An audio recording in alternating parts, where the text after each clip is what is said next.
The garden at this moment holds both ends of the season in his hands. Welcome to PDX Garden Home, where I garden in the Pacific Northwest here at my driveway garden.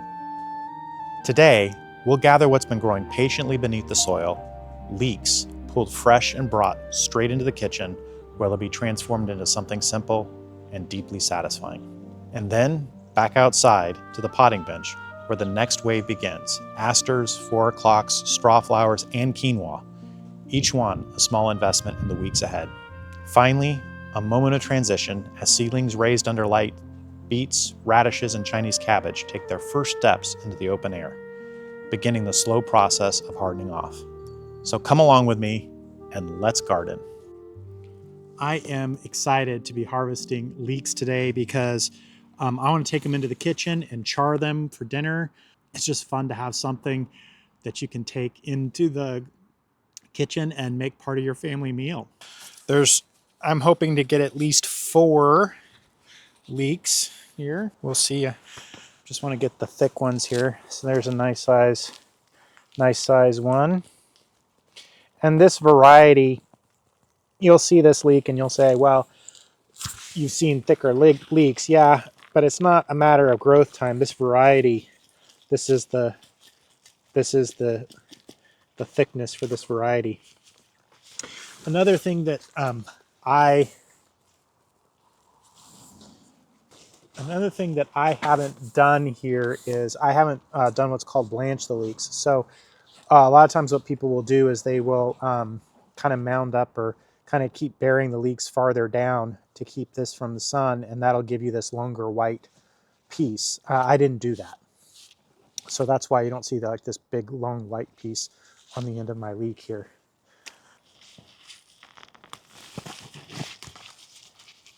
And these were multi-sown, so there were several leeks in the same cell. If you watch my other videos and you see how I do planting seeds, I would have sown these in 6-cell trays. I would have had several leeks in the same cell, and then I would have planted the whole plug with several leeks together. Yeah, I get an okay size harvest that way. So these 3, there was 4 there that would have been in the same cell, and these 3, I'm just going to let them see if they can plump up a little bit more by leaving them out here. I'm going to come back over here. You can't see as well over here, but there's a nice size one here. I'd say a mid-size one.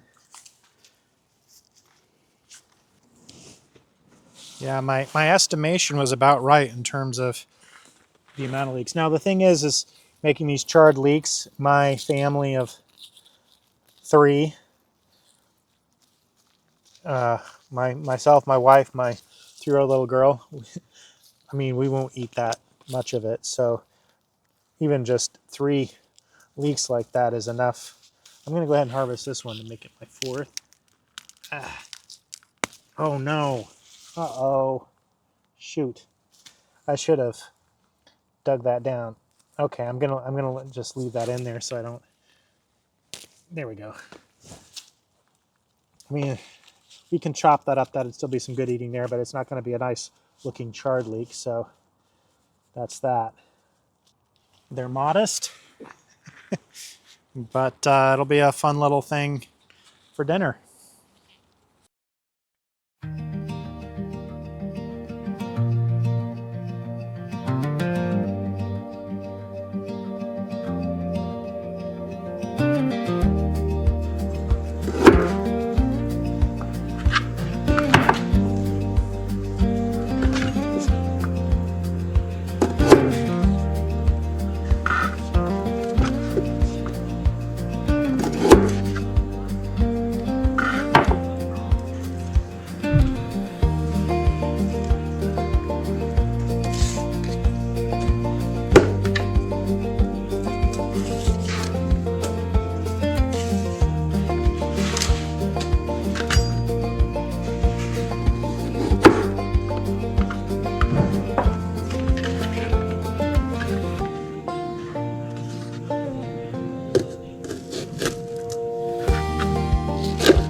Well, I asked in my prior videos, I was using this thing here to kind of stamp down the potting mix before putting the seed in. And I asked in prior videos, and several people said, well, I use the end of a pencil, or I use the end of a pen, a Sharpie, that kind of thing, to kind of make the indentation or a hole for the seeds. So since that seemed to be the popular answer, I'm gonna give that a shot here in my process and see.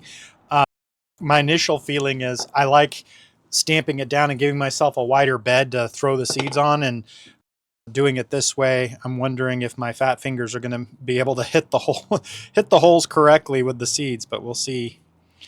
We'll see how that goes. We'll give it a shot. This is another round of.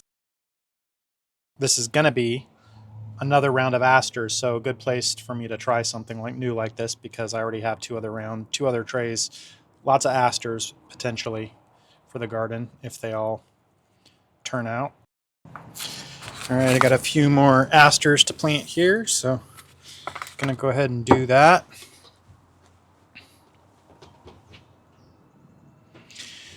And so, yeah, we'll see if I can. I've planted a lot of asters, so I am doing the 2 per hole here.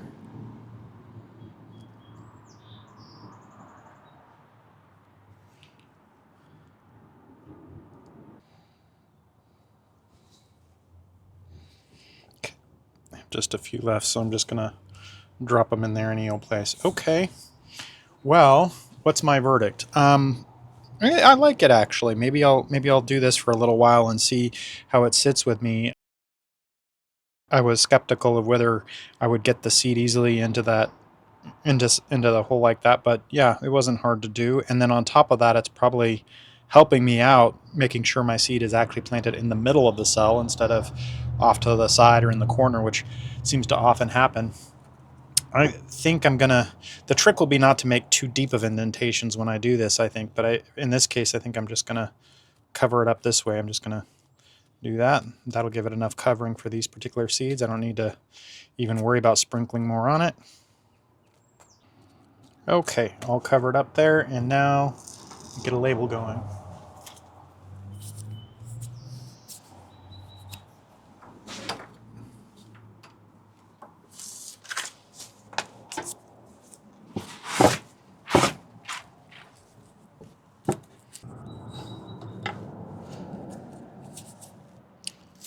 All right, very good.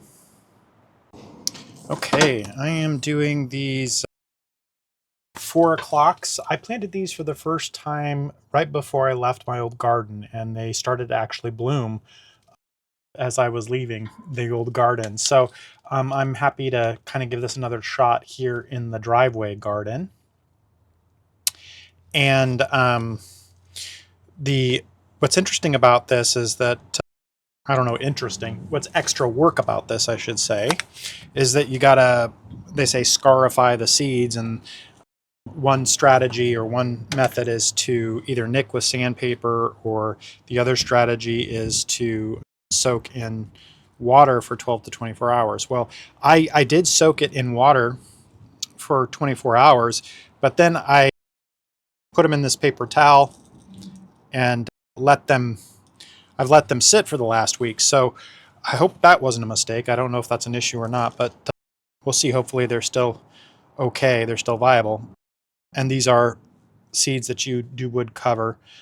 So I'm going to put them into the holes over here. I already pre-made my holes. I'll start with 1 per hole, see where that leaves me in terms of numbers here.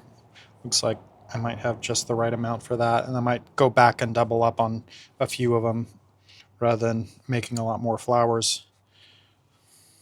Since I don't really know if this will germinate anyway, I don't want to take a lot of tray space, because tray space amounts to rack space in the garage, which amounts to limited space under the lights. And so being thoughtful about that sometimes is a good thing, although I will admit that I'm often not very thoughtful about that until I'm running out of space.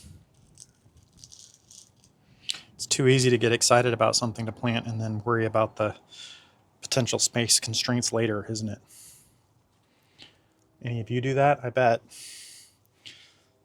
Okay. 4, 5, 6, 7, 8. Yeah, I mean, I could do another 6-pack, but I don't want to. So I'm going to take what's left here and I'm going to just double up on some of them just to, as backups and call that good.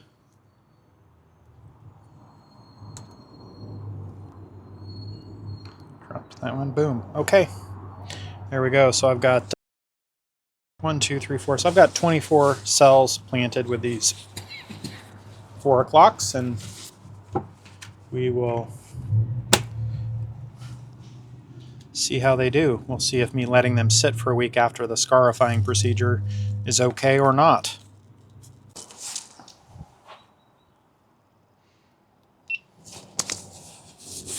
Okay, I'm gonna plant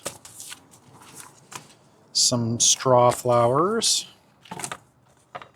I already have strawflowers overwintered from last year, but I'm gonna go ahead and plant this variety here from Botanical Interest. Silvery rose, king size, so I guess that means it'll be a big plant. Light aids germination. Press seeds into soil surface. Okay, so I had made these holes here earlier, but I'm gonna kill that and just drop these on the top in here. Very clean seeds. Small but clean.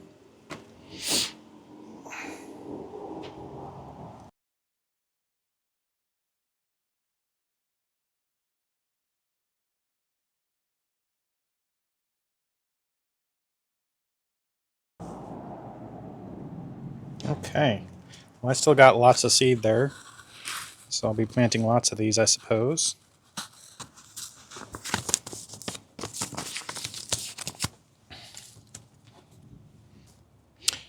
All that needs is a label now.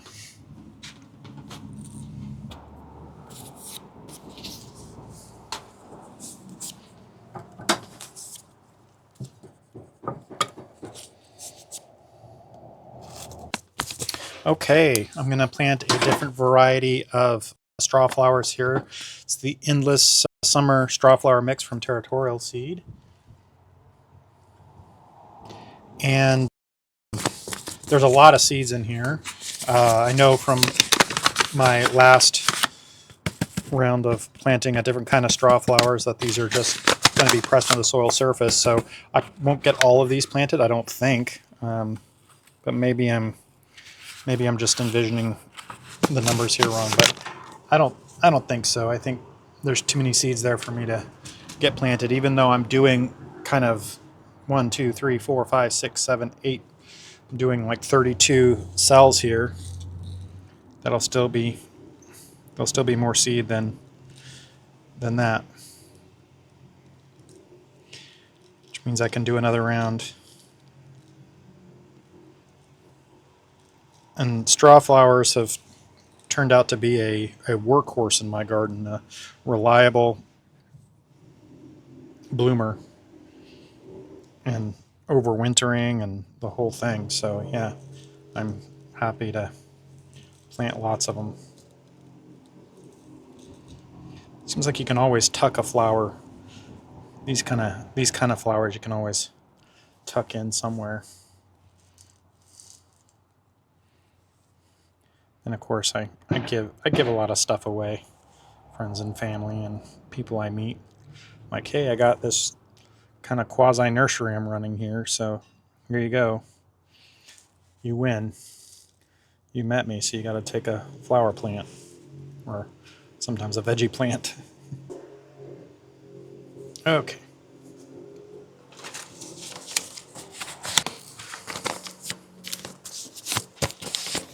Slap. Okay, I am planting quinoa. So this is probably, some of you will probably see this and think this is silly to be planting quinoa into cell trays. I've done it before though, it works for me. And you have to remember, I'm an urban gardener, gardening in my driveway garden, so I don't have a field to just scatter the seed. But yeah, I mean, if I had more space, I wouldn't bother with putting this into cell tray. it could just be scattered out and go that way. But this is going to be, these are being grown like flowers rather than like food. I've actually grown it many times, and I grew like a 20-foot long bed of it one year, and then proceeded to harvest the quinoa. And it's really hard to harvest. I mean, you got to winnow it, and I think that's probably similar to any grain, is kind of actually hard to harvest actually. But, it was a fun exercise just to kind of see what the process would be like. But I'm not growing it this time to harvest it necessarily. Maybe I might harvest a little bit just for fun to show on the video, but otherwise I'm not growing it to eat. I'm growing it for decoration, a decorative, and just to point it out in the garden, say, hey, I've got quinoa in my garden. Package says put 2 or 3 seeds per hole.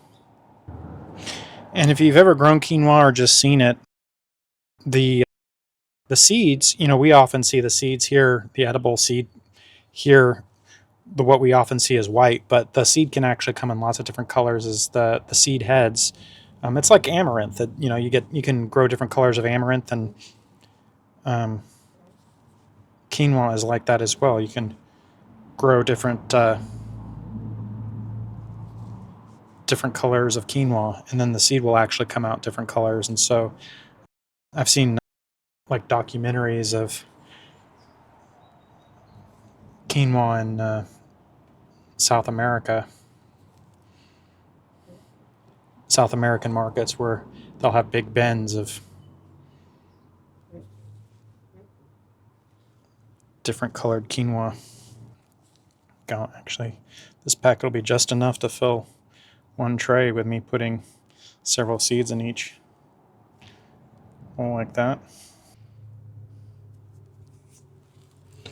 Where'd my tweezers go? All right. That's quinoa. Got to cover them up.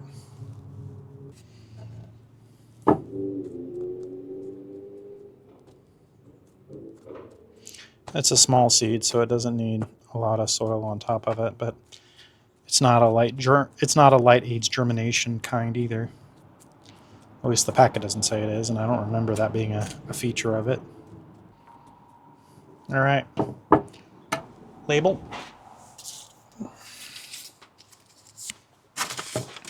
Now this one is, will I spell quinoa correctly? Will anyone know? Because is anyone really even looking at my labels?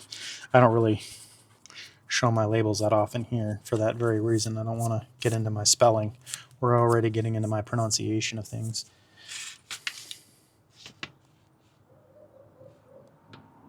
Huh.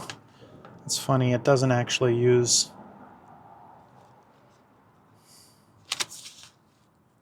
It doesn't actually say quinoa on the packet. It says brightest brilliant rainbow of greens. I know that quinoa happens to be spelled with a Q, but I don't know how the rest of it's spelled, so I'm just make a random guess. Okay, I've got some seedlings to bring up to the potting bench here. Some beets and radishes, and then also some Chinese broccoli and bok choy. So that'll take me a couple of trips back and forth because I don't like to overexert myself. I say that laughing because of all the digging I've been doing, and that last round of digging I did, there was a lot of rock in the hillside. It was a lot of pounding. I took 2 rounds of Advil overnight to get through it, but I'm good now. Anyway, these are coming out from under the lights, the seedlings that I'm carrying here.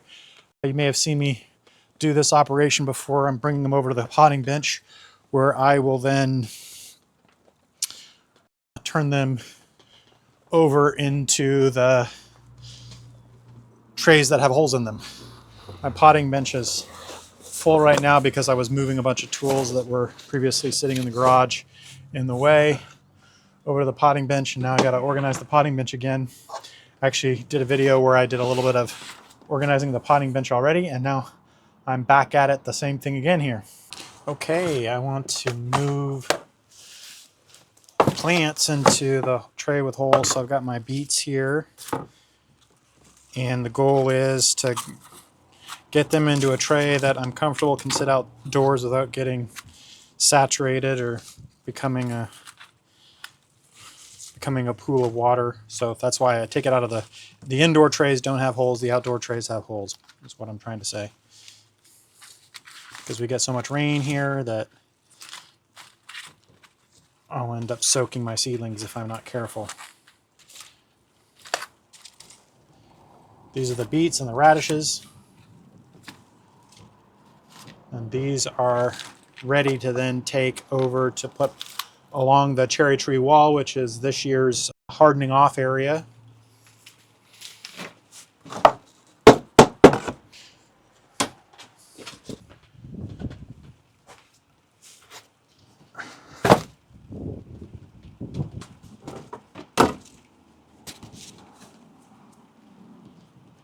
Now I'll do the same with some bok choy.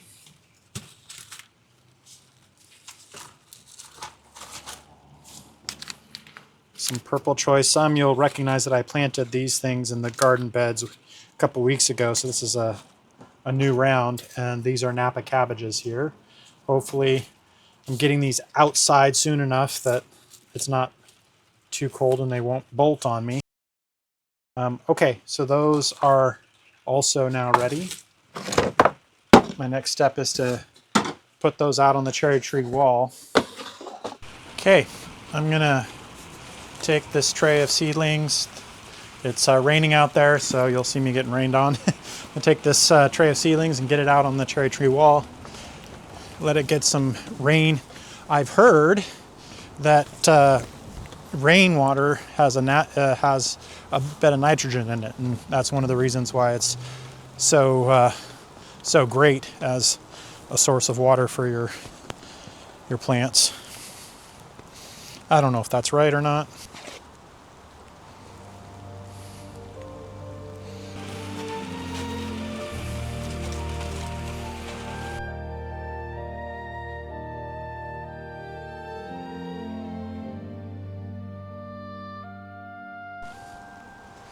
Okay, that task is done. These days, where the garden gives and begins again, I can feel its rhythm. Something is gathered, something has begun, and something is gently guided forward. The garden doesn't rush, it simply unfolds, one task at a time. And I find it all deeply satisfying.